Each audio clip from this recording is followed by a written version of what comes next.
Assalamualaikum warahmatullahi wabarakatuh. Perkenalkan, nama saya Lailatul Firdausia dari program Studi Pendidikan Agama Islam. Saya akan membahas tentang buku pengantar studi Islam yang ditulis oleh Umi Hani SAG MPD bab 3, yaitu tentang dinamika studi Islam di dunia. A. Studi Islam di negara Muslim.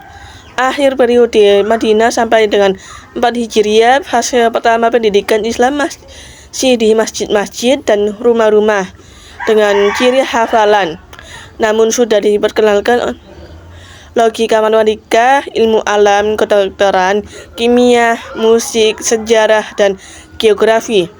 Selama abad ke-5 Hijriah, selama periode Khalifah Abbasiyah, sekolah-sekolah didirikan di kota-kota dan mulai menempati gedung-gedung besar,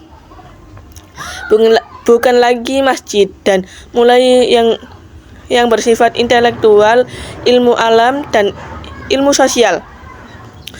Berdirinya sistem madrasah adalah di abad 5 Hijriah atau akhir abad 11 Masehi. Justru menjadi titik balik kejayaan, sebab madrasah dibiayai oleh dan diprakarsai negara.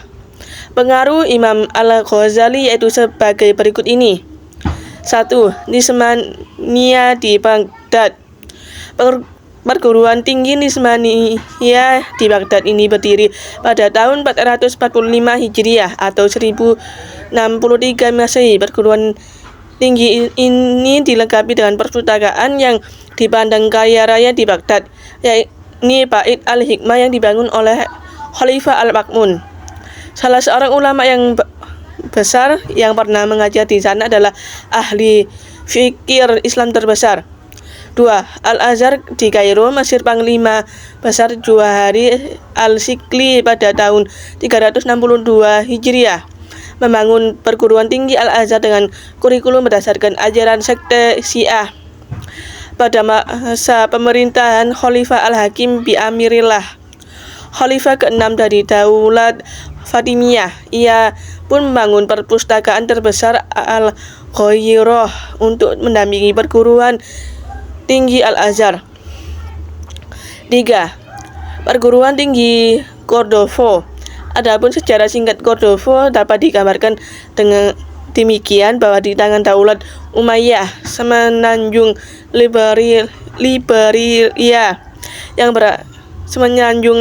berabad-abad sebelumnya terpandang daerah Minus berupa bagaikan disulap menjadi daerah yang makmur dan kaya raya akan pembangunan bendungan irigasi di sana-sini menurut contoh lembah Nil dan lembah Efrat.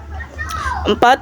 Kairawan Nisman Al-Mulk di Maroko. Perguruan tinggi Kairawan ini berada di kota Fes, Afrika Barat.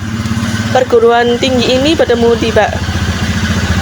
bermula dibangun pada tahun 859 Masehi oleh putri seorang saudagar hartawan di kota Fes yang berasal dari Kairawan. Pada tahun 305 Hijriah, perguruan tinggi ini diserahkan kepada pemerintahan dan sejak saat itu menjadi perguruan tinggi resmi yang diperluaskan dan perkembangan berada di bawah pengawasan dan pembiayaan negara. 5. Studi Islam di Indonesia. Perkembangan studi Islam di Indonesia dapat digambarkan demikian, bahwa lembaga atau sistem pendidikan Islam di Indonesia mulai dari sistem pendidikan langgar, kemudian sistem pesantren, kemudian berlanjut dengan sistem pendidikan kerajaan Islam. Akhirnya muncul sistem kelas. B. Studi Islam di negara Barat. 1. Karakteristik studi Islam di dunia Barat. Studi Islam berkembang di dunia Barat memiliki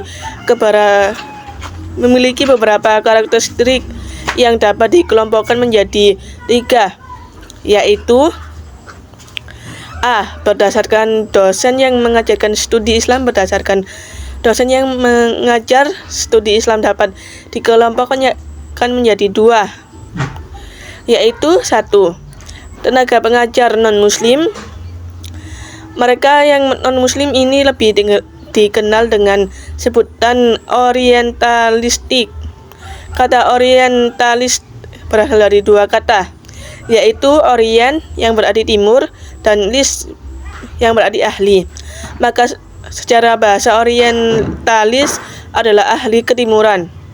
Maksud timur di sini adalah Islam. A. Ignace Goldiers merupakan seorang orientalis terkemuka pada permulaan abad ke-20 yang merupakan keahlian utama dalam studi agama Islam dan kebudayaan agama Islam.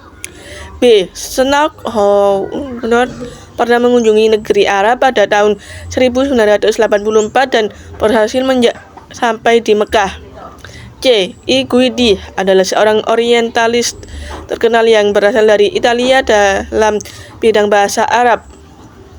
B. Berdasarkan pusat studi di Yami itu ada juga beberapa lembaga pusat studi center baik yang berafiliasi dengan universitas maupun tidak yang menawarkan dan menyediakan studi Islam, di antaranya ada di United States of America. 2. Pusat-pusat kajian Islam di barat. Studi Islam di negara-negara barat dilaksanakan di beberapa negara, yaitu A. Kanada.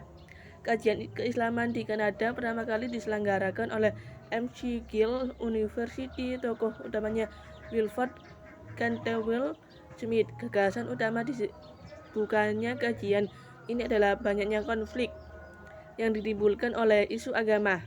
B. Amerika Serikat. Di Amerika, studi Islam pada umumnya memang menemukan pada studi sejarah Islam, bahasa Islam selain bahasa Arab, sastra, dan ilmu-ilmu sosial yang berada di pusat studi Timur Tengah atau Timur Dekat.